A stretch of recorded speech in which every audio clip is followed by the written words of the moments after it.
क्या आपको पता है कि 2000 से भी ज्यादा म्यूचुअल फंड स्कीम्स हैं। अब हमको चाहिए उसमें से 3, 4 या 5 और है 2000 से ज्यादा। तो कैसे चुनेंगे आप अपनी 3-4 बेस्ट स्कीम्स? मैं हूं ना। आज इस वीडियो में हम सीखेंगे how to select best mutual fund schemes. नमस्कार दोस्तों, मैं हूं प्रांजल कामरा। शुरू करते हैं फिनोलॉजी।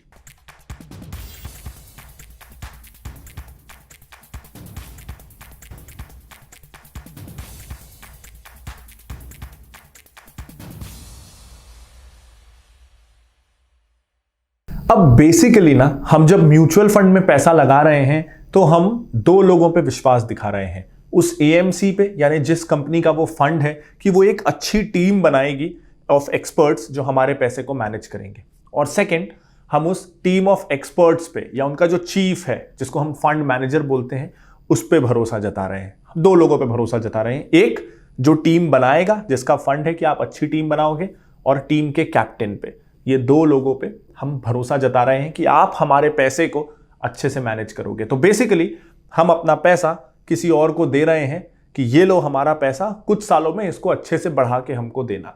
अब जब हम ऑफलाइन यानी स्टॉक मार्केट भूल के अपने किसी फ्रेंड या रिलेटिव को पैसे देते हैं इस उम्मीद में कि ये बिजनेस करेगा, आज इसको जरूरत है, कुछ सालों बाद हमको अच्छा मुनाफा या अच्छा इंटरेस्ट देगा, तो हम उसके बारे में कितनी जांच परख करते हैं, कितना कुछ पूछते हैं। क्यों बिजनेस कर रहा है, क्या कर रहा है, और पैसे कौन आएंगे, कोई पार्टनर है क्या, लोकेलिटी क्या है, दुकान कहां खोल रहा है, बहुत सारे सवाल पूछते हैं। लेकिन ये जांच परख हम अपनी मेहनत का पैसा म्यूचुअल फंड में लगाते हुए नहीं करते। अब मैं आपको बताता हूं कि ये जांच परख करना क्यों जरूरी है और आप कैसे करेंगे। देखिए, आप म्यूचुअल फंड में पैसा क्यों लगा रहे हैं? ताकि आपकी जो सेविंग्स हैं वो कुछ सालों में, हर साल आपको अच्छा रिटर्न मिलता रहे, और कुछ साल बाद, 5, 7, 8, 10 साल बाद आपका एक अच्छा खासा रिटर्न आपको मिले। तो म्यूचुअल फंड में हर कोई लॉन्ग टर्म के लिए पैसा लगा रहा है। इंट्राडे स्टॉक्स की तरह, एफ&ओ की तरह हम हफ्ते भर में तो म्यूचुअल फंड से अमीर होने की उम्मीद करते नहीं, हो सकता भी नहीं। म्यूचुअल फंड पे इतनी रेगुलेशंस हैं कि वो शॉर्ट टर्म पे बहुत अच्छा रातों रात रिटर्न्स आपको दे सकता भी नहीं। तो म्यूचुअल फंड में हम भी पैसे लॉन्ग टर्म के लिए लगाते हैं, 3 साल, 5 साल, 7 साल, इस तरह के लिए। यानी कि हमको म्यूचुअल फंड में एक इंपॉर्टेंट क्वालिटी ये देखनी है कि वो लॉन्ग टर्म में कंसिस्टेंट रहे, स्टेबल रहे। ऐसा ना हो कि एक साल उसने बहुत अच्छा परफॉर्म किया, अगले साल उसने बहुत बुरा परफॉर्म किया। म्यूचुअल फंड में क्योंकि हम पैसा लॉन्ग टर्म के लिए लगा रहे हैं, इसीलिए कंसिस्टेंसी ना बहुत ज्यादा जरूरी है। अब फ्लिप करके सोचते हैं। ये पॉइंट ऑफ व्यू था इन्वेस्टर का। म्यूचुअल फंड कंपनी का पॉइंट ऑफ व्यू देखते हैं। वो आपको लॉन्ग टर्म में अमीर बनाने के लिए तो बैठी नहीं है। वो म्यूचुअल फंड कंपनी उसने खोली है, इतने सारे लाइसेंस लेने के लिए फॉर्मेलिटीज होती हैं, वो पूरे किए हैं, 2 साल लग जाते हैं लाइसेंस मिलने में। वो उसने मेहनत की, टीम बनाई, कंप्लायंसेस झेले, मोटी फीस दी। ये सब कुछ क्यों? ताकि वो मोटी कमाई कर सके, म्यूचुअल फंड कंपनी खूब सारा पैसा कमा सके। वो पैसा कब कमाएगी? जब उसके फंड में खूब सारे पैसे आ जाएंगे, खूब सारे लोग उसके फंड में इन्वेस्ट कर देंगे। ऐसा कब होगा? जब वो लॉन्च होते ही शॉर्ट टर्म में बहुत अच्छा रिटर्न दे देगी, एक यानी अच्छा परफॉर्मेंस शॉर्ट टर्म में, और दूसरा खूब सारी मार्केटिंग, ब्रांडिंग और डिस्ट्रीब्यूशन अच्छा करेगी। ये 2 तरीकों से उसके पास खूब सारा पैसा आने वाला है। यानी कोई भी म्यूचुअल फंड कंपनी का ये ऑब्जेक्टिव नहीं है कि 5 साल ना हम कंसिस्टेंटली अच्छा परफॉर्म करते रहेंगे, हम भले ही बेस्ट ना हो लेकिन हम कंसिस्टेंटली अबव एवरेज रहेंगे। ये ज्यादातर म्यूचुअल फंड कंपनीज का एम नहीं है। ज्यादातर कंपनीज, सब नहीं, ज्यादातर तो ये चाहती हैं कि 1 साल ना ज्यादा रिस्क लो, ज्यादा रिटर्न्स दिखा दो और खूब सारा पैसा ले लो। यानी हमारा इन्वेस्टर्स का पॉइंट ऑफ व्यू है लॉन्ग टर्म, और म्यूचुअल फंड कंपनी का पॉइंट ऑफ व्यू है शॉर्ट टर्म, ज्यादा से ज्यादा पैसा बुलाने का। उनका ये शॉर्ट टर्म व्यू क्यों है? क्योंकि उनको पता है कि ज्यादातर कस्टमर्स ना, ज्यादातर इन्वेस्टर्स ना शॉर्ट टर्म रिटर्न्स देख के इन्वेस्ट करते हैं। तो अगर क्लाइंट्स शॉर्ट टर्म रिटर्न्स देख के फंड सिलेक्ट करते हैं, तो चलो उनको शॉर्ट टर्म्स में रिटर्न दिलाने की कोशिश करते हैं। तो ज्यादातर फंड कंपनीज शॉर्ट टर्म में ज्यादा रिटर्न्स लाने की कोशिश करती हैं। शॉर्ट टर्म यानी 1, 2, 3 साल। इस वीडियो के लिए अपन इसको ये डिफाइन कर रहे हैं। अब आप 1, 2 या 3 साल में ज्यादा रिटर्न्स कैसे लाओगे? आप हेवी सेक्टर्स में बेट करोगे, क्योंकि अगर आपने बहुत ज्यादा डाइवर्सिफाइड पोर्टफोलियो रख लिया, 10% IT, 10% FMCG, banking, heavy industries, ऐसे अलग अलग सेक्टर्स में बहुत ज्यादा डाइवर्सिफाई कर लिया, तो कुछ सेक्टर्स अच्छा करेंगे, कुछ सेक्टर्स अच्छा नहीं करेंगे, और रिटर्न्स ना हमेशा बैलेंस आउट हो जाएगा। फंड अच्छा करेगा लेकिन अबव एवरेज रहेगा, बेस्ट नहीं रहेगा। बेस्ट कौन रहेगा पता है? जिसने एक सेक्टर पे खूब ज्यादा कॉन्सेंट्रेटेड बेट लगा दी। अगर वो सेक्टर चला तो ये फंड हीरो बन जाएगा और उसकी कैटेगरी में बोला जाएगा देखो बाकी मल्टी कैप फंड कहां 15% का रिटर्न दे रहे हैं, ये है जो 25% का रिटर्न दे रहा है। क्यों? क्योंकि उसने कॉन्सेंट्रेटेड बेट लिया एक ही सेक्टर में। अब जब भी आप कॉन्सेंट्रेटेड बेट लेते हो तो क्या होता है? या तो आपकी बेट सही होगी, आप हीरो बन जाओगे, या आपकी बेट गलत होगी, पता चला वो सेक्टर डूब गया। टेलीकॉम सेक्टर हो, एविएशन सेक्टर हो, कुछ सेक्टर्स ने पिछले कुछ सालों में अच्छा नहीं किया है, पता चला वो डूब गया, इन्वेस्टर्स की रकम खत्म हो जाएगी। लेकिन फंड कंपनीज ये करने को तैयार हो जाती हैं।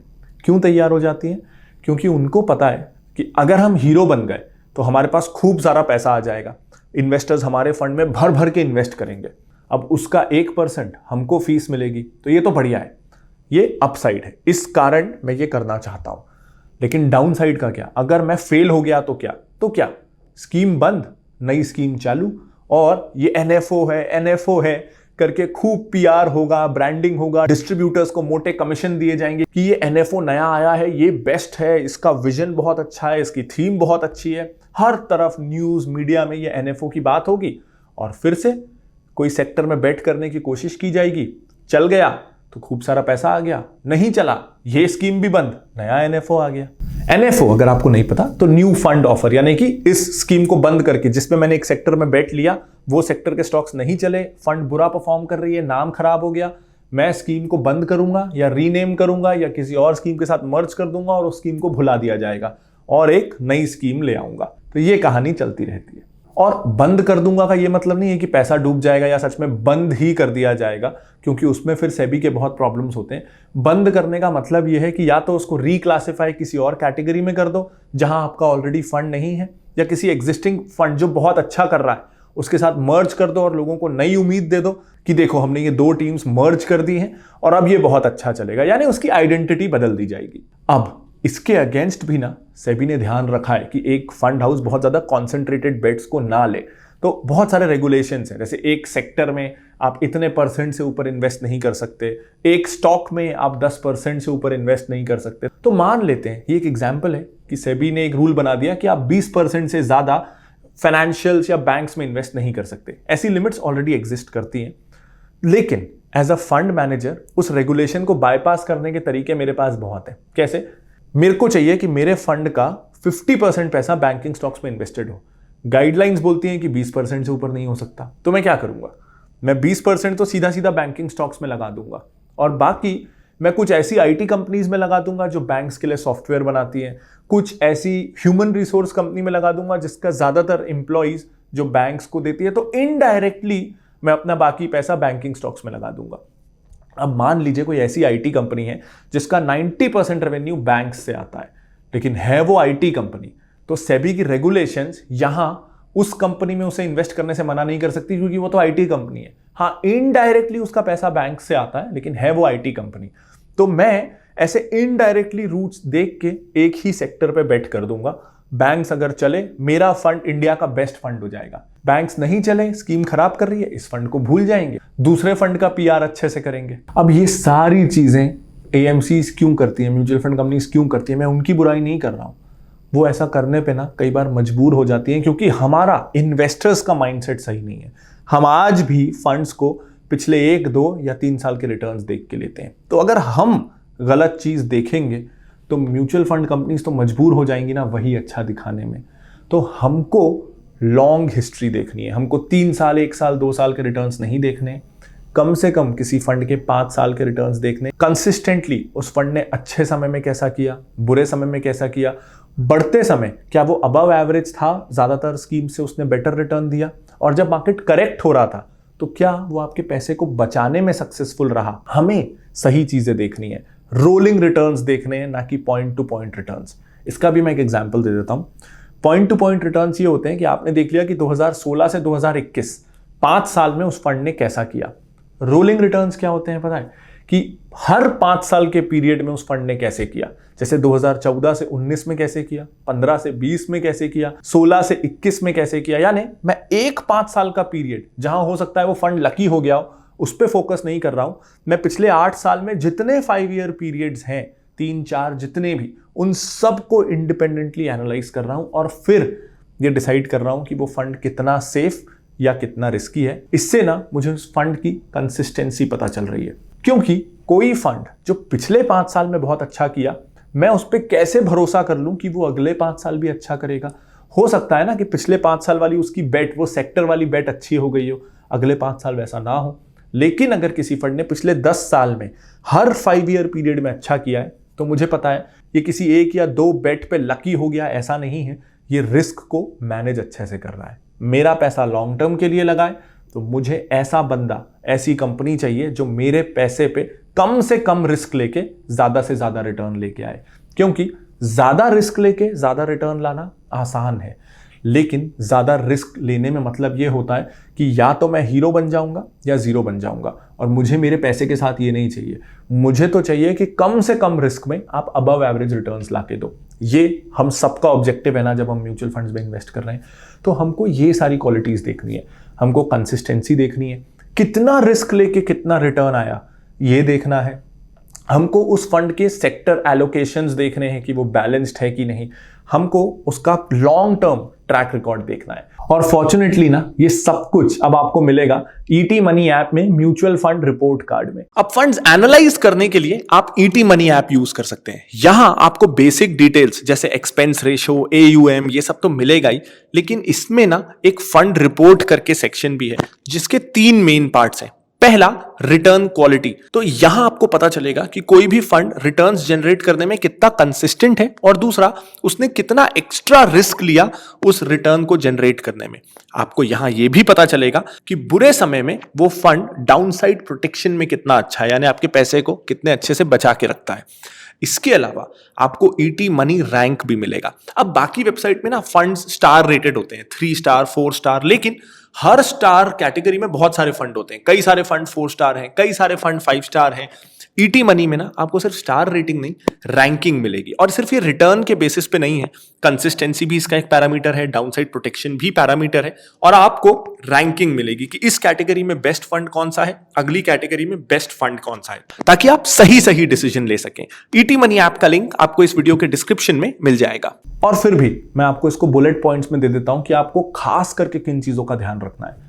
पहला, आपको रोलिंग रिटर्न्स देखना है, ताकि किसी भी पीरियड में वो फंड अपनी कैटेगरी में कैसा परफॉर्म किया ये आपको दिखे, ना कि सिर्फ पिछले 5 साल में जहां वो लकी हो सकता है। तो आपको रोलिंग रिटर्न्स जरूर देखने हैं। सेकंड, आपको डाइवर्सिफिकेशन देखना है कि अलग अलग सेक्टर्स में वो अच्छे से डाइवर्सिफाइड है कि नहीं, इनडायरेक्टली कहीं वो उसी सेक्टर पे बेट तो नहीं कर रहा, ये आपको ध्यान से देखना है। फंड मैनेजर का ट्रैक रिकॉर्ड आपको देखना है, उस एएमसी का ट्रैक रिकॉर्ड आपको देखना है कि अगर उस म्यूचुअल फंड कंपनी के 5 फंड्स हैं, तो हो सकता है 2 फंड बहुत अच्छा कर रहे हैं, 3 फंड अच्छा नहीं कर रहे हैं। ऐसे में मुझे क्या लगेगा कि ये फंड मैनेजमेंट कंपनी लकी हो गई कि इसके 2 फंड चल गए। मुझे ऐसी म्यूचुअल फंड कंपनी चाहिए जिसके 5 में से 4 फंड अच्छा कर रहे हो, तो उसका ट्रैक रिकॉर्ड आपको देखना है। तीसरा, आपके पास कम से कम उस फंड की 6-7 साल की हिस्ट्री हो, ताकि आप ये अंदाजा लगा सकें कि 6-7 साल एक अच्छा पीरियड है और इसमें अच्छे समय में, बुरे समय में उस फंड ने कैसा किया है। इसके अलावा ऑफ कोर्स जितना कम एक्सपेंस रेशियो होगा, उतनी कम फीस जो आप पैसा दे रहे हैं उसमें से वो फीस फंड मैनेजर को जा रही है, और उतना ज्यादा पैसा आपका मार्केट में लग रहा है। तो एक्सपेंस रेशियो जितना कम होगा उतना अच्छा है। पोर्टफोलियो टर्नओवर, कहीं ऐसा तो नहीं है कि हर साल वो फंड मैनेजर सारे नए स्टॉक्स खरीद लेता है और सारे पुरानों को बेच देता है। कुछ बैलेंस होना चाहिए ना, कि मैंने कोई कंपनी ली तो 3-5 साल तक मैं उस कंपनी के साथ बैठा हूं। बहुत ज्यादा अगर चर्निंग होगी तो इससे पता चलता है कि फंड मैनेजर श्योर नहीं है कि ये क्या हो रहा है। इनफैक्ट इसमें एक पॉइंट का और ध्यान रखिए, अगर आपने फंड चूज किया था जिसमें टर्नओवर काफी कम था और फिर अचानक से आपको दिखा कि इसका पोर्टफोलियो टर्नओवर बढ़ गया, यानी कि बहुत सारे पुराने स्टॉक्स चले गए, नए स्टॉक्स आ गए, तो तुरंत उस फंड के बारे में और छानबीन करिए, देखिए कि क्या फंड मैनेजर बदल गया है। अक्सर जब फंड मैनेजर या टीम बदल जाती है ना, तो ऐसा होता है कि अब नया फंड मैनेजर आया तो वो अपने तरीके के स्टॉक्स में इन्वेस्ट करना चाहता है और पुराने से निकलना चाहता है, या क्या वो स्कीम को मर्ज कर दिया गया है किसी और स्कीम के साथ, या उस फंड का रिक्लासिफिकेशन हो गया है जिससे नए कैटेगरी के स्टॉक्स लेने हैं, और ऐसी चीजें। तो इन बातों का भी हमेशा ध्यान रखिए। अगर टर्नओवर रेशियो एकदम से बढ़ रहा है तो अलार्म बेल्स बजनी चाहिए, कुछ गड़बड़ हो रहा है उस फंड में। तो मैं उम्मीद करता हूं कि इस वीडियो से हम सब बेटर म्यूचुअल फंड इन्वेस्टर्स बन पाएंगे, शॉर्ट टर्म में जो कैटेगरी लीडर है उस फंड की तरफ अट्रैक्ट नहीं होंगे और अच्छा सस्टेनेबल फंड लेंगे जो हर साल हमारे पैसे को सुरक्षित रखे, वो ज़्यादा ज़रूरी है। उम्मीद करता हूँ ये वीडियो आपको पसंद आया होगा। मैं लाता रहूँगा ऐसे और बहुत सारे videos. This is Pranjal Kamra signing off. Bye bye.